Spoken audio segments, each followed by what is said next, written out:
citizens of the internet. Hope you're all doing well out there. So as you've probably seen, the proverbial shit hit the fan with friend of the show, Matt Taibbi. And honestly, one of the videos I put out recently that's gotten the most kind of comment, the most pickup, is the MSNB Clown World video I did that just kind of goes through why Mehdi Hasan is a joke and why his criticisms of Taibbi are completely baseless and ridiculous on every level. And what it brings out is all these stands for the security state that desperately want to disbelieve Taibbi's story because Taibbi has exposed how the Russia stuff is all fraudulent. And, you know, it's funny, these people that blame everything on Russia, this is what they remind me of. I thought about this earlier. It's like the religious people that blame everything on the devil, you know, like, oh, the devil made me do it. You got to forgive me. The devil got me. And, you know, it's like the kind of people that go, oh, Russia did it. Okay, that makes sense. And believe that kind of stuff are the kind of people where if I was like banging their wife and they came in and caught us, I could go, oh, I'm so sorry. Satan got me. It won't happen again. You know, if the devil took over, I don't know what to tell you. You know how the devil is. And that person going, yeah, sorry, it's cool, buddy. Get some help, you know, giving me a pat on the back and sending me on my way. That is the same kind of energy that people who think Russia did everything have. You know, you have to be a complete and total rube, especially at this point, you know, to buy any of this, especially at the point where the Hunter Biden laptop story, whether you know, regardless of what your political leanings are, they use the Russia excuse to censor that story. And then once they got Biden comfortably in the White House, they went, oh, our bad. Sorry. And if you're paying attention at all, they do this with everybody. Remember when Bernie Sanders was winning primaries and all of a sudden intelligence sources said that Putin wanted him to win? You know, it happens with every single thing that, you know, the powers that be want to discredit. And if you buy that, wow, like there's not even any use talking to you because you're an idiot. You're a complete idiot. I'm sorry. That's just the reality of it. So anyway, I thought, let's just jump right into this. What I wanted to do today is just break down, this is a literal versus video, Matt Taibbi versus Mehdi Hasan. I want to break down in graphic detail who these people are and what they stand for. So let's get started. The boys at RBN had a really great breakdown of the takedown of Mehdi Hasan post this interview. So let's watch Nick and CJ talk real quick. This is Aaron Mate. Response to this, he said, this is really funny. Mehdi Hasan deployed his Comcast-funded research team to find any possible errors. And man, you guys know that's what happened. A few weeks ago, they had this Twitter exchange. They're like, we're going to bring him on. You guys find any typos you guys can. Any technical mistakes, any lack in errors in presentation, you bring to me. And that's what they did. That's what Aaron Mate said. They found two Mehdi didn't minor, debate the substance and, of the actual Twitter files. Inconsequential ones. And when it comes to the Twitter file stories, these errors do not change the primary focus of the story. Exactly. Government censorship. So in the beginning of the debate, Mehdi Hasan was like, how does this have to do anything with government censorship? And then Matt Taibbi destroys him and said, well, can you call out Twitter like Joe Biden can and get shit pulled? And so then he pivots to typos from there. You guys see how he tried to attack the core argument of government censorship? He failed. And then it goes over professional managerial shit. So when they did their production meeting, they said, we're going to challenge him on this. And if things go bad, we're gonna call it audible and let's go to the typo. That's my thing. No, what I said. This is an expression. I don't know exactly if it's an attorney expression or in law, but if you don't have the facts on your side, you argue process, and we saw it not real time, but we saw it in this segment where he tried to argue the policy. He didn't have the facts, Nick. So now he's arguing typos and trying to get his defendant off of typos. is what he's These trying guys to are just nailing it. So now, and this is Aaron Mate calling him out. He said, yet Mehdi is bragging that he caught Matt in multiple unacknowledged and glaring mistakes. For one, he acknowledged those mistakes, as you guys seen. He did. He later changed and correct those technical errors in his reporting. And that was not, he didn't catch him on a glaring, that wasn't, it's not anything that changes the story. But this is something, this is the got you for the professional managerial class. And this is Aaron Mate mocking the idea of that. He said, breaking, Mehdi Hasan has caught Matt Taibbi getting an acronym wrong. Guys, that's the heart of this man's argument, is that Matt Taibbi got an acronym wrong. Give that man a Pulitzer Prize, CJ. Give that man a Pulitzer Prize. In fact, you added an A to SIS. This is what Mehdi Hasan had. That was a big guy. What's even better is it's not wrong. Both of those organizations work together too. Meanwhile, as you had, I'll play this clip here. I want to get to some of these clips here. There, Matt. Thank you for appearing on the show. I appreciate it. So Nick and CJ lay that whole thing bare, right? And I love what CJ says about process. He's like, when the facts aren't on your side, you argue process. That's a legal thing, and that's exactly what Mehdi's doing. At no point do they really get into the weeds on the actual, facts of the Twitter files. So Max and Aaron, Matt from Grayzone, kind of go into the weeds on who Mehdi Hasan is. And I wanted to focus on this because a lot of the pushback on this story is towards Matt and Elon, like, oh, they're bad people. No one's talking about the substance of the actual story. They're trying to discredit the story by going after Matt Taibbi and Elon Musk. And with Elon Musk, whatever, you can say things about Elon Musk, probably. I've never heard anyone give a valid reason why Elon Musk is such a terrible person, to be honest. If we're going to go, if the whole source of this debate here is the personalities that made this a story rather than the actual substance of the story, then let's look at the personalities of the people who are trying to shoot it down. So Max and Aaron go through some of Mehdi Hasan's history and who he is and where he comes from. And I think what I'm gonna do is A/B that with Matt Taibbi's history. So let's watch. In March, do you know what the 22 million number is, Matt? Can you tell me? Because we checked. 22 million is the number of tweets about election misinformation that they just mapped. How many tweets were they? The ones they actually flagged to Twitter before. Wait, isn't that flagging? Yeah, that is flagging. It's a thing. So Mehdi is asserting that Matt has made errors that aren't actually errors. The 22 million thing about those tweets being flagged, that was correct. Matt showed that on Twitter afterwards. Mehdi, of course, still hasn't retracted his false claim. And then look at him getting indignant over Matt getting an acronym wrong. He said you added an A. You added an A. But the thing is, as Li Fong pointed out, actually, that group CISA is actually a DHS agency, and it was actually partnered with whatever the other group was. So Mehdi is being sanctimonious over things that at best are minor errors, and in fact, in some cases here, aren't even actually errors. Like the 22 million figure that Matt reported was correct. They're not journalism. Yeah, and I mean, even if they were errors, they're picayune details in the larger factual narrative about U.S. intelligence creating these cutouts and proxies to censor social media, which should be what the debate is about. And Mehdi's putting on this performance in order to convince his Blue Anon viewers that somehow the whole thing was built on a foundation of lies. Taibbi's whole presentation was lies. It's clear that Mehdi Hasan's job here isn't to,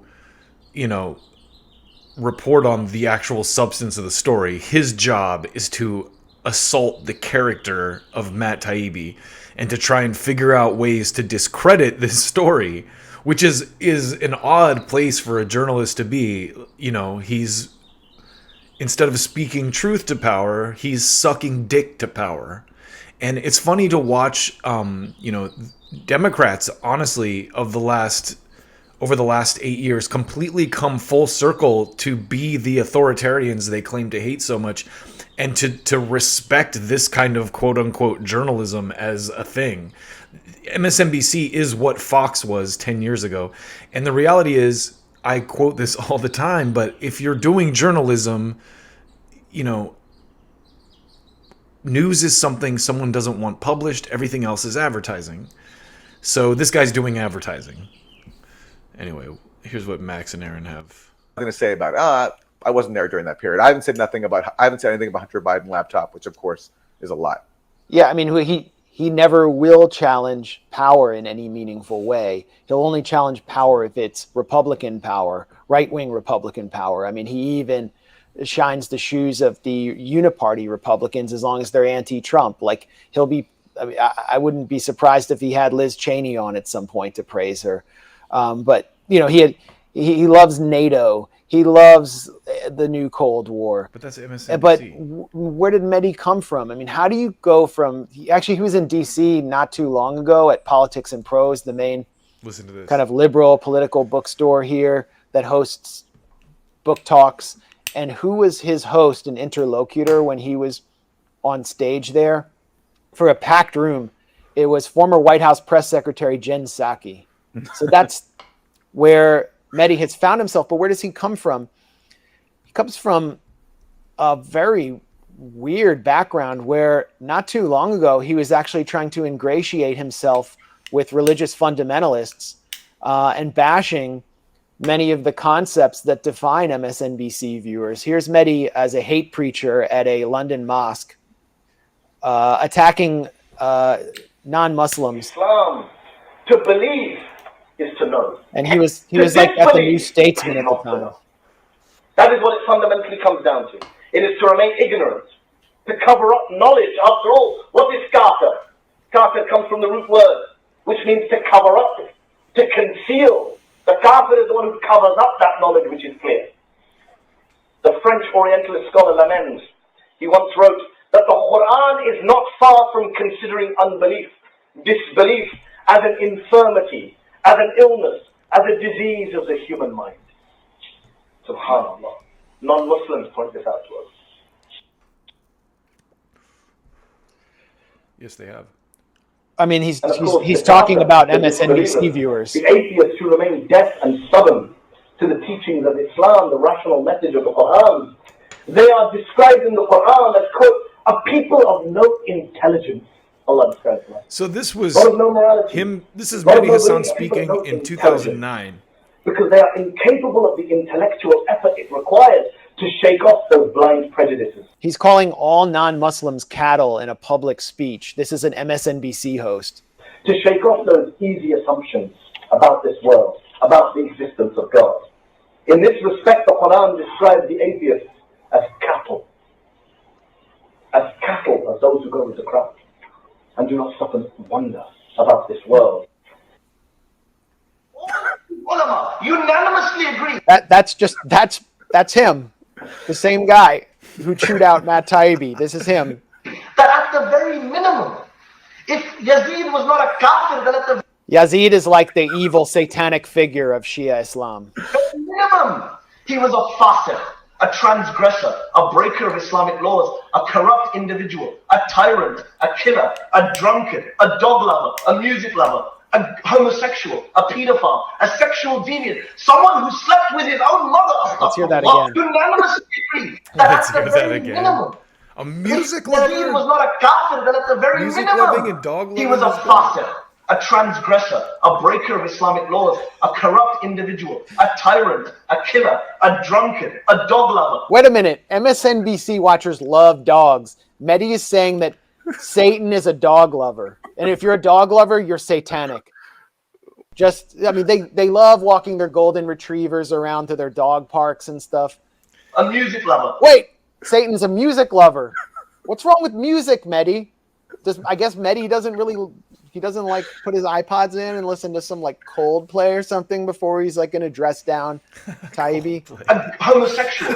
Whoa, a homosexual? Satan is homosexuality satanic? pedophile, a sexual deviant, someone who slept with his own mother. Astaghfirullah. To be fair to Islam, too, Astaghfirullah, this just sounds like mother. religious zealots here. So Christians how do you sound go like this from too. that to being like one of the favorite figures on MSNBC Peacock for like Blue Anon, golden retriever dog walkers, and people who have like the LGBT flag on their homes?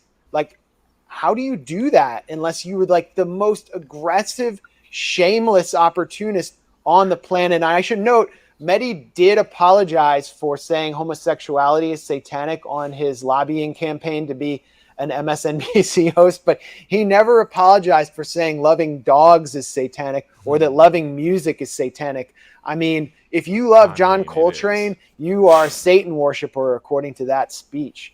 I think he should apologize to music lovers. There were Christians, and then after that, there's that time when he gets caught writing this back in the day cover letter to the Daily Mail, this right wing rag in the UK, begging for a columnist job, where he talks about how much he loves their, he offers to criticize the left from the left, to basically be like the progressive traitor who will attack the left from the left. Right? And he talks about how he admires the Daily Mail's conservative stances on family values, including abortion. And the reason, so even after he shed the hate preacher after thing, Aaron goes through, he still carried the reason that this came out. Sort of or Max reads reactionary tradition over in an attempt to get a job at the Daily Mail.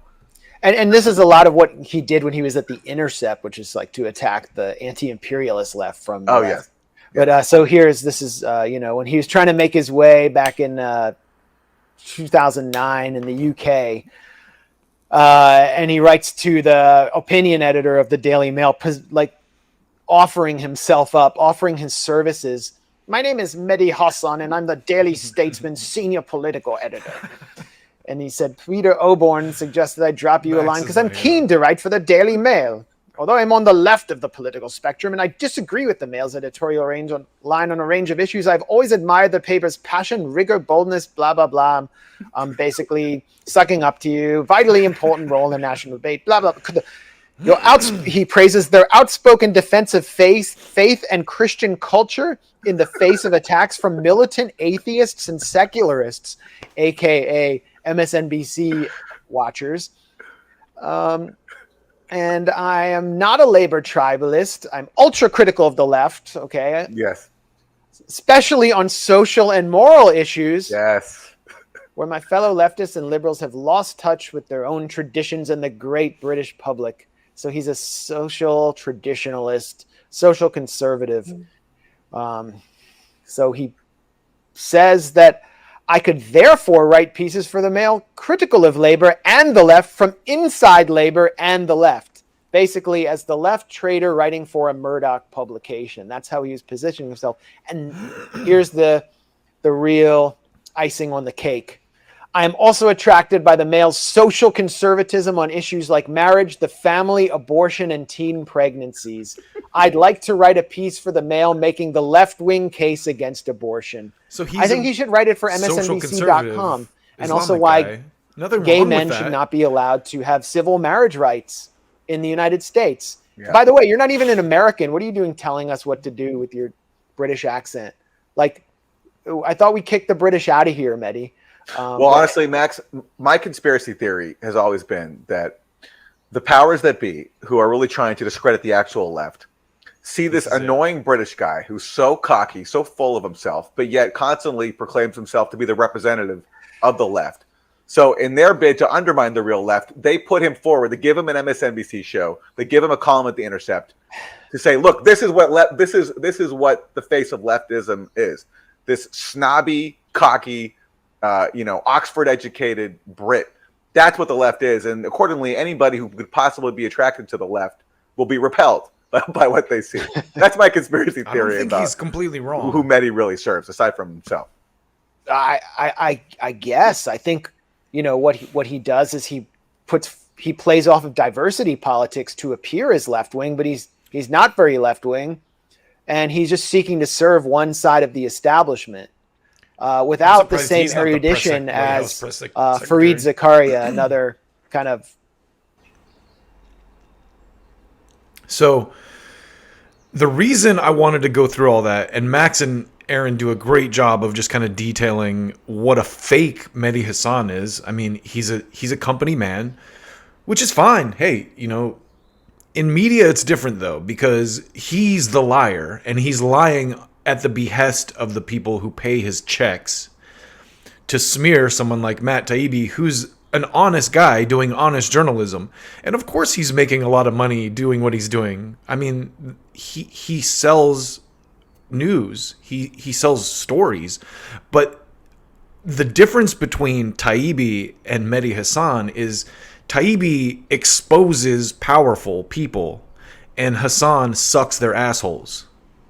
So what I thought would be interesting is, okay, Max and Aaron here kind of detail, why Mehdi Hasan is a fake and the things he was doing. So I thought, it'd be interesting to see around the same time what Matt Taibbi was doing while these things were going on, right? So the first thing that happened here is, this whole thing where Mehdi Hasan had to apologize. He says non-Muslims and atheists live like cattle and homosexuals and are like pedophiles. That's when he said all that crazy stuff about music lovers, and he later apologized for this on Huffington Post. But I thought, what was Matt Taibbi doing at this time? That might be interesting to see, right? So at the same time that Mehdi Hasan was saying that gay people shouldn't be allowed to get married and that, doing this homophobic rant, Matt Taibbi was writing AIG and the Big Takeover, Matt Taibbi on how Wall Street insiders are using the bailout to stage a revolution. So at the same time that Mehdi Hasan was doing this homophobic, right-wing Islamic rant, Matt Taibbi was writing stories about how the companies that were bailed out post-Bush in 2009 were taking advantage of their taxpayer bailout. So here's Taibbi in 2009 speaking truth to power while Mehdi Hasan was sucking dick to power.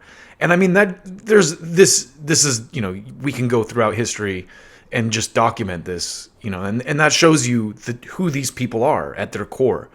They're very different people. Mehdi Hasan is a hack, and Matt Taibbi is a real journalist. So the other incident that popped up, right, was in 2013, Mehdi Hasan attacked the Daily Mail. Mehdi Hasan lambasted Daily Mail on BBC's Question Time. On BBC Question Time Thursday, Mehdi Hasan of the Huffington Post reacts to the Daily Mail's story about Ralph Miliband, branded a man who hated Britain in an impassioned tirade. He says the immigration-bashing, woman-hating, Muslim-smearing, NHS undermining, gay-bashing Daily Mail really hates Britain rather than Ralph Miliband. So he attacked the Daily Mail, and then they released a letter he wrote, and that's the letter that Max and Aaron just read, where he was trying to get on their payroll.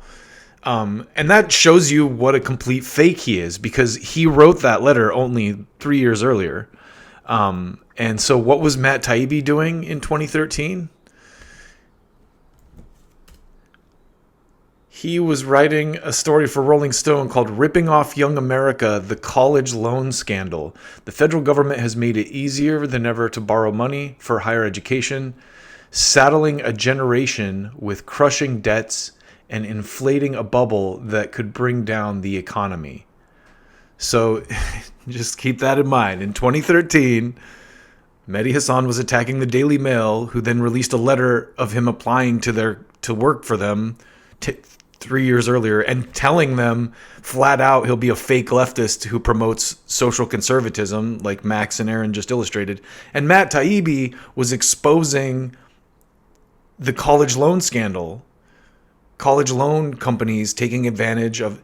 So again, all you have to do is look at these two people's history, and that tells the story right there that you need to hear, which is that Matt Taibbi is an honest guy who does honest reporting, and Mehdi Hasan is a fake ass hack who consistently sucks dick to power. And I think I just want to close this by saying the biggest difference between the Mehdi Hasan stands who are attacking me in the comments and people who respect real journalism is that these people are easily duped by a TV personality. Mehdi Hasan is a TV personality, and if you think he owned Matt Taibbi in this debate, it's because you're easily tricked by someone who's good on TV. That's that simple. Because Matt Taibbi's not good on TV, and I'll fully admit that Mehdi made him look shaky in that interview. That's what they're... what's so funny is this is exactly what Fox used to do to liberals back in the day. Now MSNBC, that's how far right the left is in 2023, is that MSNBC is using Fox right-wing tactics and right-wing commentators like Mehdi Hasan to discredit leftists, and leftists are on board with that. That's how, like, they're not leftists. I mean, if you're a Democrat who watches MSNBC, you're not a leftist, let's be honest. You're a neocon or a neoliberal. You're someone who supports war and censorship, but also gay marriage. So socially liberal, but every other issue you're a right-winger. So you're not on the left. You're just you're what I like to call a storybook leftist or a photo leftist, you know, like surface level. It's almost like a rhino to the Republicans. You're like, yeah, I'm cool with, I want rights for black people as long as they don't live near me. Like that, those are the kind of liberals that dominate the Democratic Party and the MSNBC crowd now. And this whole Taibbi Hasan thing is just proof of that. They're very base level, very unstudied, very vapid, very surface level focused. Everything's Trump's fault. What about Trump? Hunter Biden laptop, but Trump. Yeah, even Trump, the threat of Trump is a manufactured media narrative.